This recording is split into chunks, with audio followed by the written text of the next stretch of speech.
नमस्कार दोस्तों, मैं मुनेश। आप देख रहे हैं दिल्ली पब्लिक ओपिनियन न्यूज़।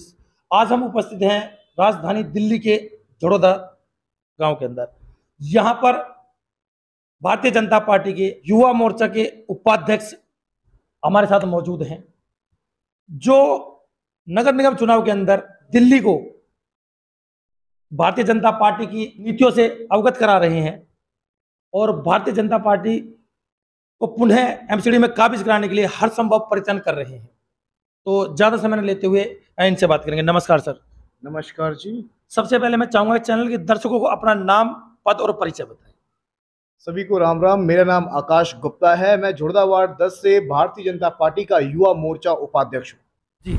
जहां पर आप दिल्ली के मुख्यमंत्री अरविंद केजरीवाल जी की कमियों को उजागर कर रहे हैं, वहीं दिल्ली के मुख्यमंत्री अरविंद केजरीवाल जी, उप मुख्यमंत्री मनीष सिसोदिया जी दिल्ली की जनता को जाकर कूड़े का पहाड़ दिखा रहे हैं और भारतीय जनता पार्टी की एमसीडी में विफलताओं को उजागर कर रहे हैं। क्या कहना चाहेंगे सर?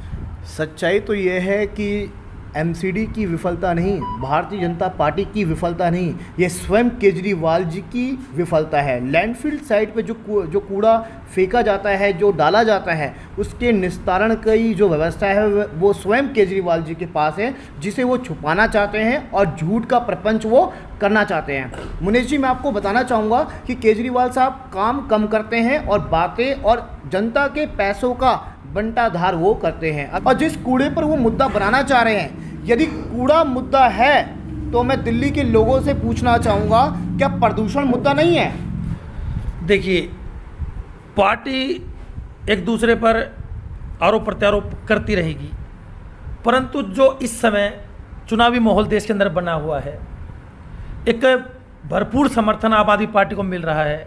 नोटबंदी से लेकर और एमसीडी की विफलताओं की कहानी तक केजरीवाल जी देश भर में बता रहे हैं। तो क्या दिल्ली की जनता को भारतीय जनता पार्टी विश्वास दिला पाएगी कि जो आम आदमी पार्टी कर रही है वो झूठ है और भारतीय जनता पार्टी के किए हुए कार्यों पर वोट मिल सकते हैं?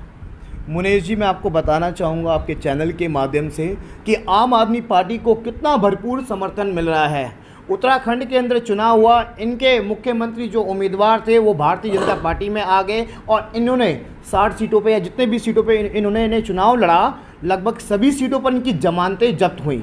हिमाचल के अंदर भी वही हाल इनका होगा और गुजरात के अंदर भी इनका वही हाल होगा। इन्होंने जहाँ जहाँ चुनाव लड़े, दिल्ली को छोड़कर यहाँ वो गर्त में ही गए हैं। पंजाब के अंदर इन्होंने दहशतगर्दों से हाथ मिलाया और आतंक परस्ती सोच के साथ इन्होंने हाथ मिलाया और कहीं ना कहीं इन्होंने साठगांठ किया और तब जाके वो सत्ता पर काबिज है। रही बात भारतीय जनता पार्टी की, भारतीय जनता पार्टी राष्ट्रवाद के साथ चलती है, हिंदू हितों के साथ चलती है और ये जनता जानती है। आपने देखा भी होगा, यदि दिल्ली में हम हारे भी हैं तो हमने उसे अपना माना भी है कि हमारी जो हार हुई है, लेकिन आप देखोगे वोटिंग परसेंटेज कभी भारतीय जनता पार्टी का डाउन नहीं जाता। आज सबसे ज़्यादा वोटिंग परसेंटेज दिल्ली के अंदर भी भारतीय जनता पार्टी की है।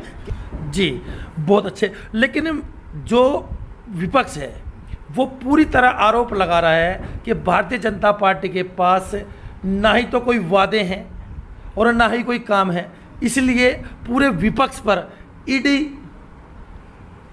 के ताकत दिखाई जा रही है। मनीष सिसोदिया से लेकर सत्येंद्र जैन, राहुल गांधी से लेकर सोनिया गांधी और जितने भी विपक्ष है, उनको कमज़ोर करने के लिए ईडी का सहारा लिया जा रहा है, उन्हें अनएक्सेसरी परेशान किया जा रहा है। क्या विपक्ष को ख़त्म करने का एकमात्र सहारा भारतीय जनता पार्टी के पास ईडी है? क्या अपनी शक्ति का दुरुपयोग भारतीय जनता पार्टी नहीं कर रही है? क्या अपनी शक्ति का दुरुपयोग देश के प्रधानमंत्री नरेंद्र मोदी नहीं कर रहे हैं? क्या अपनी शक्ति का दुरुपयोग अमित शाह जी नहीं कर रहे हैं? मुनीष जी, यदि दुरुपयोग करना ही होता तो ये विधर्मी कब के जेल की सलाखों के अंदर पीछे होते। ये तो शुक्र मनाओ कि हमारा देश लोकतंत्र को अपनाता है, यहाँ एक व्यवस्था है। और जिस तरह से ये विपक्षी तिलमिला रहे हैं, कहते हैं ना कि चोर की दाढ़ी में तिनका, जब चोर पकड़ा जाता है तो उसके मन का, उसकी पर्सनालिटी का जो भाव होता है वो यही होता है कि मैंने चोरी नहीं की। सर, अभी दिल्ली के उप मुख्यमंत्री मनीष सिसोदिया के घर पर रेड हुई, लगातार उनके घर पर छापे डले, लेकिन हाथ कुछ नहीं आया।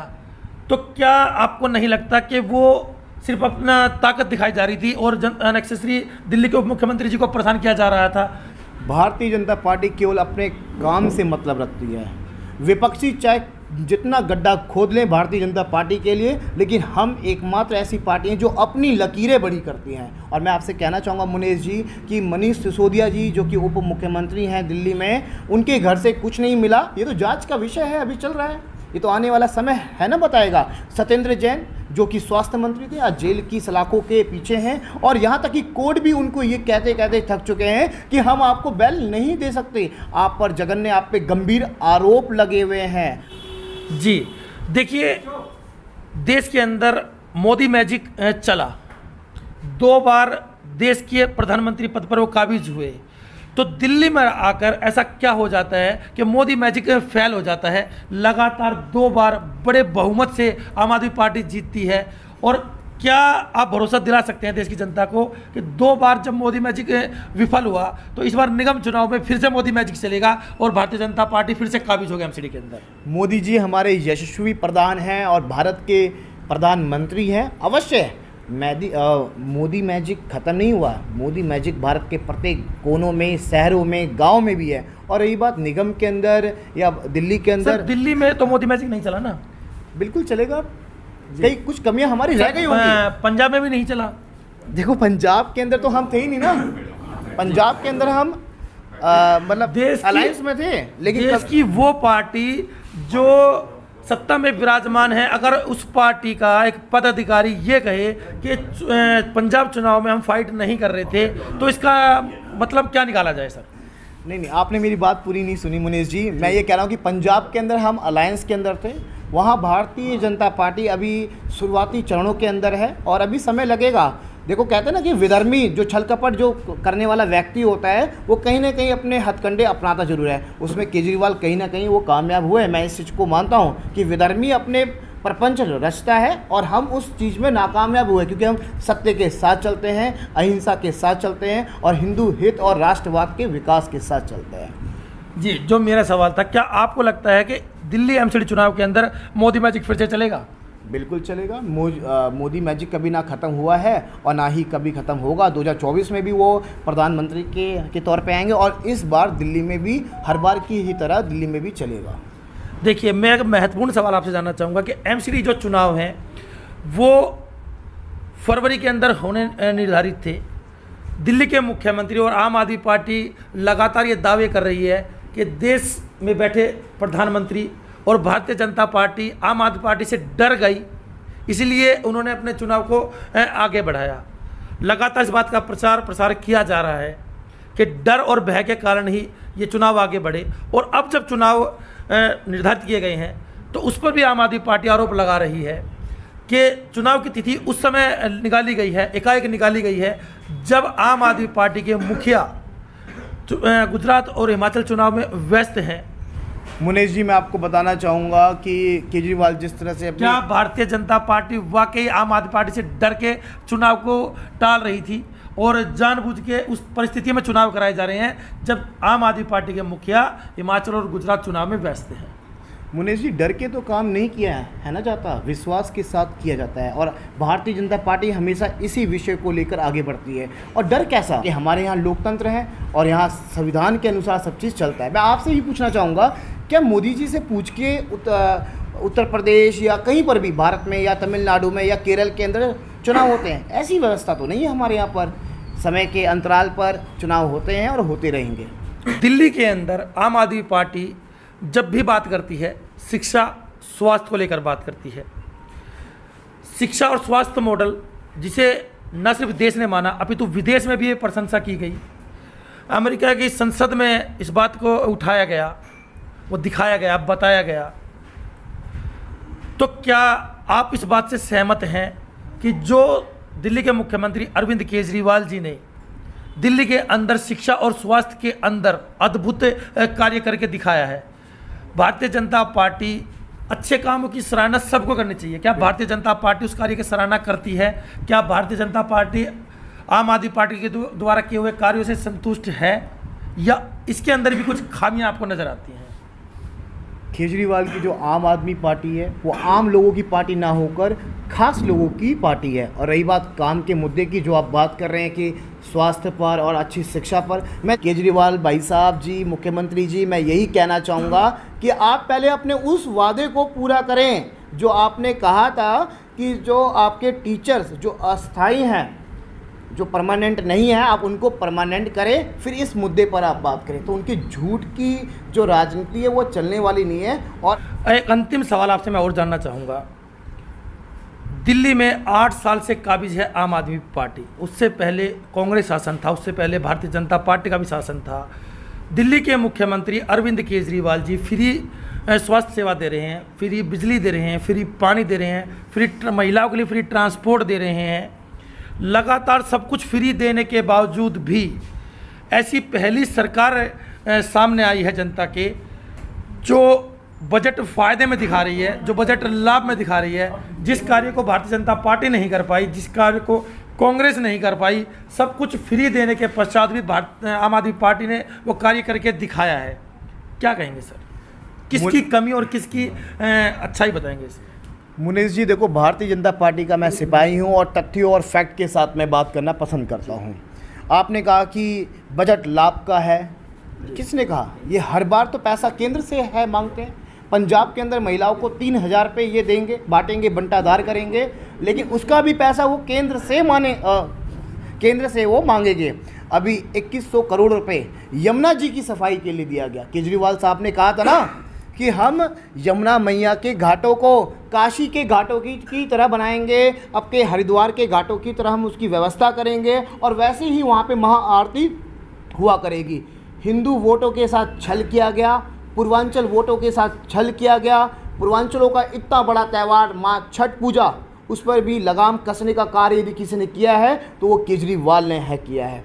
आप देखिए ना, क्या यूपी के अंदर छठ, गंगा के घाटों पे क्या छठ नहीं हुआ? लेकिन यहीं पर ही क्यों दीपावली पर पटाखे फोड़ने पर रोक लगाए गए? क्यों, मैं आपसे हूँ पूछता। सुप्रीम कोर्ट का आदेश था सर, तो इसमें दिल्ली सरकार का कोई हस्तक्षेप नहीं था। ये सुप्रीम कोर्ट का आदेश था कि बढ़ते पोल्यूशन के कारण दिल्ली में पटाखों पर बैन लगा दिया जाए। मुनीष जी मैं आपको इसका भी है ना बताना चाहूँगा। देखो, राजनीति किस स्तर से होती है। सुप्रीम कोर्ट ने बेशक कहा होगा, लेकिन केजरीवाल साहब ने 2 महीने पहले से ये अनाउंसमेंट कर दिया कि पटाखे नहीं फूटेंगे। ये किस चीज़ का हिस्सा था, आप बताइए ना। ये कहीं ना कहीं हिंदू त्योहारों पर कुटारघात करने का उनका कार्य रहा है, इसे आप मानिए, और जनता भी इसको देख रही है। आकाश जी, अगर भारतीय जनता पार्टी ने जब राजनीति की है, श्री राम मंदिर को लेकर ही राजनीति में आई और श्री राम मंदिर को लेकर ही राजनीति करती आई है। लगातार भारतीय जनता पार्टी कहती रही कि राम मंदिर बनेगा, राम मंदिर बनवाएंगे और राम मंदिर बनेगा। लेकिन राम मंदिर बना सुप्रीम कोर्ट के हस्तक्षेप से, सुप्रीम कोर्ट के हस्तक्षेप से राम मंदिर बना, तो उसका श्रेय भारतीय जनता पार्टी लेगी। परंतु अगर पटाखे बैन होते हैं सुप्रीम कोर्ट के आदेश से, तो उसका आरोप जो है आम आदमी पार्टी पर लगेगा। ये दोगली राजनीति क्यों? ये दोगली राजनीति का हिस्सा नहीं है। सुप्रीम कोर्ट के माध्यम से कोर्ट का फैसला आया है, वो फैसला लेने का निर्णय, वो पराक्रम, वो तेज यदि किसी पार्टी ने है दिखाया है कि राम हमारे आराध्य देवता हैं और अयोध्या के उस धाम पर भव्य राम मंदिर बनेगा, तो वो एकमात्र पार्टी भारतीय जनता पार्टी है। सर, वही आप 534 साल पहले बाबरी मस्जिद वहाँ बनी थी, राम मंदिर को विध्वंस करते हुए। 534 साल के संघर्ष को आप भारतीय जनता पार्टी के संघर्ष से जोड़ के उसका पूरा श्रेय जो है वो भारतीय जनता पार्टी को देंगे, ये कितना उचित है? क्या हिंदुओं ने भारतीय जनता पार्टी से पहले राम मंदिर के लिए बलिदान नहीं किया? क्या राम मंदिर के लिए संघर्ष नहीं किया? उसका पूरा श्रेय जिसका आदेश सुप्रीम कोर्ट द्वारा जारी होता है, आप भारतीय जनता पार्टी को देंगे, ये कितना उचित है? ये पूरा उचित है कि भारतीय जनता पार्टी को क्रेडिट जाता है। और रही बात, भारतीय जनता पार्टी ये स्वयं कहती है, आप देखिए अयोध्या के उस धाम में, उस मार्ग में जिन जिन रास्तों से वो मार्ग जाता है, जिन जिन लोगों का योगदान रहा है, जिन जिन महापुरुषों का, संतों का इस आंदोलन में उनका योगदान रहा है, उनके नाम से कुछ ना कुछ वहाँ पे जरूर मार्गों का नाम दिया जा रहा है। मतलब भारतीय जनता पार्टी ने हमेशा उनका ख्याल रखा है, जो राम आंदोलन में, उस अयोध्या के आंदोलन में जो लगे रहे, सभी का समर्थन किया है। ये हमारा पूरा क्रेडिट है, पूरा देश, पूरी जनता, आप कभी सर्वे करिएगा संपूर्ण भारत के अंदर कि भारतीय जनता पार्टी का ही क्रेडिट जाता है। और सुप्रीम कोर्ट का जो अपना फैसला था वो भी एक बड़ा सराहनीय फैसला है, हम उसका भी स्वागत करते हैं। ये थे हमारे साथ आकाश गुप्ता जी, दिल्ली जोड़ोदा वार्ड नंबर 10 के युवा मोर्चा के उपाध्यक्ष, जिन्होंने बड़ी हिम्मत के साथ जनता पार्टी पर लगाए गए सभी आरोपों का बचाव किया और इस बात से जनता को अवगत कराया कि इस बार लगातार चौथी बार दिल्ली नगर निगम के अंदर भारतीय जनता पार्टी पूरी तरह काबिज होगी और एमसीडी में भारतीय जनता पार्टी का मेयर ही नियुक्त किया जाएगा।